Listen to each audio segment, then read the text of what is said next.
पढ़ना है जो हमने कल स्टार्ट किया था पॉलीहैलोजन कंपाउंड्स, उसका सेकंड टॉपिक।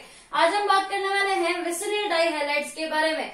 ज़ैमिनल डाइहैलाइड्स के बारे में हम ऑलरेडी डिस्कस कर चुके हैं। अब बात करते हैं विसिनिल डाइहैलाइड्स की।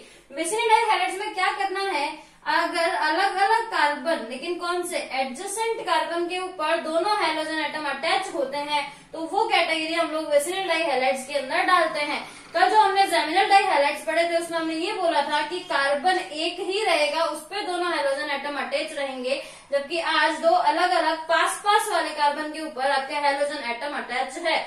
बात करते हैं इनके लिए नोमेनक्लेचर की, यानी कि कर लेते हैं इनका नामकरण संस्कार।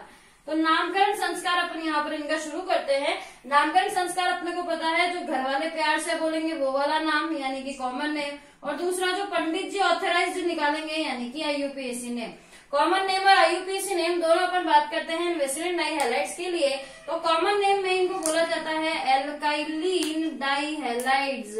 एल्काइलिन डाइहैलाइड्स इनको बोला जाता है, जबकि अगर बात करते हैं आईयूपीएसी नोमेनक्लेचर की तो इनको अपन बोलते हैं 1,2-डाइहेलो एल्केन्स, ये इनको बोला जाता है। एक एग्जांपल के थ्रू अपन इसको एक्सप्लेन करने की कोशिश करते हैं। हमने एग्जांपल लिया है यहाँ पर CH2 CH2 Cl Cl। नजर आ रहा है दो कार्बन पास पास है, इन दोनों के ऊपर आपके क्लोरीन एटम यहाँ पर जुड़े हुए हैं। देखो कॉमन नेम की अगर बात की जाए तो एल्काइलिन डाइहैलाइड्स बोलना है। एल्क मतलब number of carbon, number of carbon कितना आ रहा है, दो के लिए वर्ड क्या काम में लेते हैं अपन, एथ, यानी नाम हो जाएगा इसका एथाइलिन डाइहैलाइड। हैलोजन एटम कौन सा है अपना, क्लोरीन। क्लोरीन के लिए क्या आएगा, क्लोराइड, तो अपन इनको बोलेंगे एथाइलिन डाइक्लोराइड। बात करें अगर आईयूपीएसी नोमेनक्लेचर की तो ये रही 1 पोजीशन, ये रही 2 पोजीशन। 1-2 पे आपका जुड़ा हुआ है क्लोरीन यानी कि क्लोरो, और 2 कार्बन की चेन है यानी कि फिर से अपना वही एथ वर्ड, तो नाम हो जाएगा 1,2-डाइक्लोरो एथेन। ये हम कर चुके हैं इन ज़ैमिनल इन विसिनिल डाइहैलाइड्स के लिए। इनका नोमेनक्लेचर जो कॉमन नेम और आईयूपीएसी नेम दोनों के अंदर हमने इस तरह के कंपाउंड्स का नोमेनक्लेचर कर लिया है। अब देखते हैं कि कौन कौन से ऐसे मेथड है जिनसे कि अपन इन विसिनिल डाइहैलाइड्स को बना सकते हैं। पहला मेथड जो हमारे पास आता है वो है हेलोजिनेशन ऑफ एल्कीन, यानी क्या करना है, एल्कीन जो अपने पास कार्बन डबल बॉन्ड कार्बन वाले कंपाउंड्स होते हैं उनके ऊपर हैलोजन एटम का एडिशन करवाना है। ये हमने लिया है यहाँ पर कार्बन डबल बॉन्ड कार्बन, एक एल्कीन हमने यहाँ पर काम में ली है। इस एल्कीन के ऊपर हम एडिशन रिएक्शन करवा रहे हैं इस X2 की यानी कि हैलोजन की। तो इन हैलोजन एटम्स को हम लोगों को जोड़ना है इस कार्बन डबल बॉन्ड कार्बन पर। एक पाई बॉन्ड यहाँ से ब्रेक होगा और ये जो दोनों XX है वो आपके जाकर के अटैच हो जाएंगे दोनों कार्बन के ऊपर, क्योंकि जैसे ही आप एक पाई बॉन्ड को फ्री करोगे इस कार्बन की भी एक वैलेंसी फ्री होगी और इस कार्बन की भी एक वैलेंसी फ्री होगी। दोनों की एक एक वैलेंसी फ्री होने के साथ ही जो दोनों हैलोजन एटम है ये इन दोनों कार्बन को अप्रोच कर जाएंगे और उस कंडीशन में एडजेसेंट कार्बन पास पास वाले कार्बन के ऊपर हैलोजन एटम आकर के जुड़ने से आपके जो हमारे विसिनिल डाइहैलाइड्स हैं वो यहाँ पर बन जाएंगे। विसिनिल डाइहैलाइड्स का फॉर्मेशन हम लोग कर सकते हैं हैलोजन रिएक्शन, वो भी एल्कीनों के ऊपर एडिशन के द्वारा। बात करते हैं सेकंड रिएक्शन की। सेकंड रिएक्शन में हमें क्या करना है, सेकेंड रिएक्शन के अंदर हम लोग करवाएंगे PCl5 जैसे कंपाउंड्स के साथ रिएक्शन, और उनसे हम लोग रिएक्ट करवाने वाले हैं एथिलीन ग्लाइकोल जैसे कंपाउंड को। ग्लाइकोल वर्ड हम यहाँ पर काम में ले रहे हैं, यानी हमें रिएक्शन करवानी है अल्कोहल के मॉलिक्यूल के साथ में, और अल्कोहल के मॉलिक्यूल के साथ में रिएक्शन से क्या और किस तरीके से होता है वो हम लोग कर लेते हैं यहाँ पर चेक। अगर रिएक्शन जो है वो करवाई जाए आपके ग्लाइकोल जैसे कंपाउंड्स के साथ, ग्लाइकोल ऑल मतलब एल्कोहल, एल्कोहल के साथ अपन रिएक्शन करवा रहे हैं PCl5 की। देखो रिएक्शन कैसे होती है, ये अपना एल्कोहल का मॉलिक्यूल है, रिएक्ट करवा रहे हैं अपन PCl3 के साथ में, ये Cl और यहाँ पर ये Cl। ये पहला बॉन्ड टूटता है RCl का मॉलिक्यूल, ये दूसरा बॉन्ड HCl का मॉलिक्यूल, और बीच में बन गया आपका POCl3 का मॉलिक्यूल। यही रिएक्शन हम लोग यहाँ अप्लाई करते हैं ग्लाइकोल में। ग्लाइकोल्स क्या होता है आपके, डाइहाइड्रिक एल्कोहल, यानी 2 OH ग्रुप आएंगे एडजेसेंट कार्बन के ऊपर। तो यहाँ से भी रिएक्शन जो है वो इसी मैनर के अंदर अपनी कंप्लीट होती है। HCl का मॉलिक्यूल बाहर निकलता है, O जो है वो फॉस्फोरस के साथ बॉन्डिंग करके POCl3 टाइप के कंपाउंड बाहर निकालता है, और ये जो दोनों CH2 है यहाँ पर ये OH ग्रुप सब्स्टिट्यूट होने के कारण यहाँ पर आपके ये दोनों क्लोरीन सब्स्टिट्यूट इस OH को कर जाते हैं और उसकी वजह से CH2Cl यानी कि एक विसिनिल डाइहैलाइड अपने पास बन करके आ जाता है। बात करें अगर इस विसिनिल डाइहैलाइड के नामकरण की, तो नाम में क्या है, 2 कार्बन है मतलब कि 1,2 डाइक्लोरो एथेन जैसा मॉलिक्यूल हमारे पास यहाँ पर बन करके आ जाते हैं। तो ये 2 मेथड है जिनके थ्रू हम लोग बना सकते हैं विसिनिल डाइहैलाइड को। अब बात कर लेते हैं इनकी फिजिकल प्रॉपर्टीज की, यानी कौन कौन से ऐसे भौतिक गुण हैं जिनको ये विसिनिल डाइहैलाइड्स रखते हैं, इनकी फिजिकल स्टेट क्या है, इनकी ऑर्डर कैसी है, इन सब के बारे में अपन डिस्कस करते हैं। बात करते हैं कि ये जो विसिनिल डाइहैलाइड्स है वो किस तरीके के भौतिक गुणों को रखते हैं। तो सबसे पहले अपन आते हैं इनकी भौतिक अवस्था पर। अगर बात की जाए इनकी फिजिकल स्टेट की, तो ये लिक्विड यानी कि द्रव अवस्था के अंदर पाए जाते हैं। कलर की बात किया जाए तो कलरलेस यानी कि रंगहीन होते हैं। ऑर्डर यानी कि अगर गंध की बात की जाए तो ये स्वीट स्मेलिंग यानी कि मीठी गंध वाले रंगहीन द्रव है। स्वीट स्मेलिंग कलरलेस लिक्विड इनकी फिजिकल स्टेट के लिए अपन एक वर्ड के अंदर लिख सकते हैं। अगर बात की जाए इनकी सॉल्युबिलिटी की, तो ये जो हमारे विसिनिल डाइहैलाइड्स हैं ये वाटर के अंदर तो इनसॉल्युबल है, यानी पानी के अंदर तो नहीं घुलते हैं, पर ये ऑर्गेनिक सॉल्वेंट्स के अंदर अपने घुल जाते हैं, उनमें ये घुलनशील होते हैं। अगर बात की जाए इनकी वाटर के साथ डेंसिटी को अगर चेक किया जाए तो ये वाटर से ज्यादा हैवी एलिमेंट है, ज्यादा डेंस हमारे पास ये मॉलिक्यूल आते हैं। अगर अपन वो कंपैरिजन करते हैं ज़ैमिनल डाइहैलाइड और विसिनिल डाइहैलाइड का, तो इन दोनों के अंदर से boiling point BP, boiling point जो होता है वो इन ज़ैमिनल डाइहैलाइड्स का ज्यादा होता है। इसके अलावा अब अपन इन पे शुरू करते हैं केमिकल प्रॉपर्टीज की बात, रासायनिक गुण और रासायनिक अभिक्रियाओं के बारे में अपन डिस्कशन को स्टार्ट करते हैं। अगर हम लोग रिएक्ट करवाते हैं विसिनिल डाइहैलाइड्स को जिंक डस्ट यानी कि Zn डस्ट के साथ अपन रिएक्ट करवा रहे हैं, ये हमने यहाँ पर लिया है एक विसिनिल डाइहैलाइड, इसको अपन रिएक्ट करवा रहे हैं Zn के साथ। आपको पता है Zn जो है वो बाइवेलेंट होता है, यहाँ से दोनों क्लोरीन को ये Zn मॉलिक्यूल एक्सट्रैक्ट कर जाएगा आपका, और इन दोनों कार्बन जिनकी एक एक वैलेंसी फ्री हुई है, दोनों आपस के अंदर डबल बॉन्ड से बॉन्ड अप हो जाएंगे।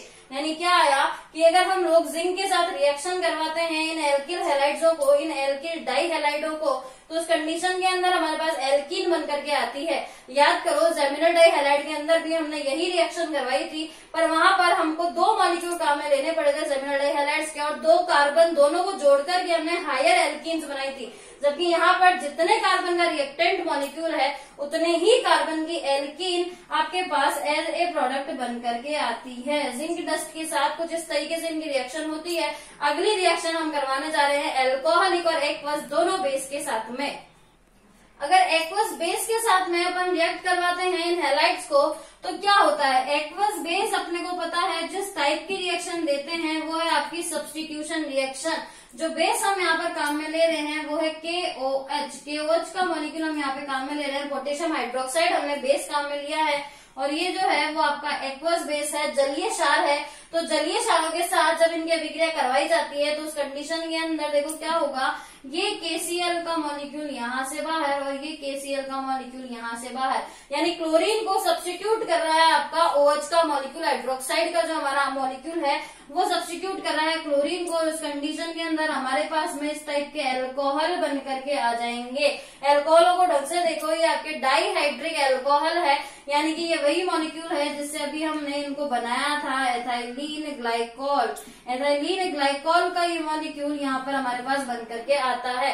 याद करो कि जब हमने ज़ैमिनल डाइहैलाइड्स के साथ यही रिएक्शन करवाई थी एक्वस बेस के साथ में, तो वहां पर हमारे पास यहाँ तो 2 अलग अलग कार्बन के ऊपर क्लोरीन है, तो दोनों अलग अलग कार्बन के ऊपर ही सब्स्टिट्यूशन हुआ है। जबकि यही काम अगर हम लोग दूसरे टाइप के हैलाइड्स में करवाते हैं जिनके अंदर एक ही कार्बन पर दोनों क्लोरीन थे, तो एक कार्बन पर दोनों OH सब्स्टिट्यूट होने के कारण अनस्टेबल होने से वाटर का मॉलिक्यूल बाहर निकल करके कार्बोनिल कंपाउंड्स बनते थे।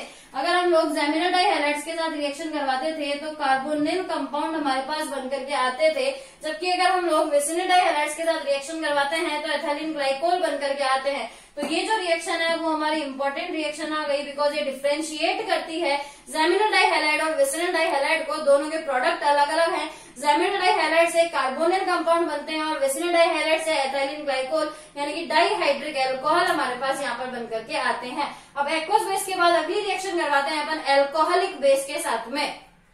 अगर रिएक्ट करवाया जाए इनको एल्कोहलिक बेस के साथ में, जो हमने यहाँ पर वापस से पोटेशियम हाइड्रोक्साइड ही काम में लिया है, तो यहाँ पर जो रिएक्शन होती है वो हम जानते हैं कि एलिमिनेशन यानी कि विलोपन अभिक्रिया होती है। एक्वस बेस और एल्कोहलिक बेस का अंतर हमेशा ध्यान रखना। एक्वस बेस सब्स्टिट्यूशन रिएक्शन देते हैं, जबकि एल्कोहलिक बेस जो होते हैं वो एलिमिनेशन रिएक्शन देते हैं।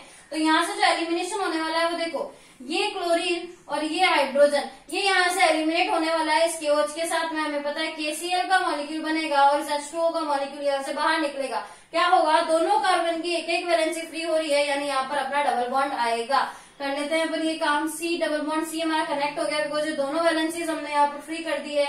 इधर हमारा क्लोरीन जुड़ा हुआ है, यहाँ हाइड्रोजन जुड़ा हुआ है, यहाँ हाइड्रोजन है और यहाँ भी हाइड्रोजन है।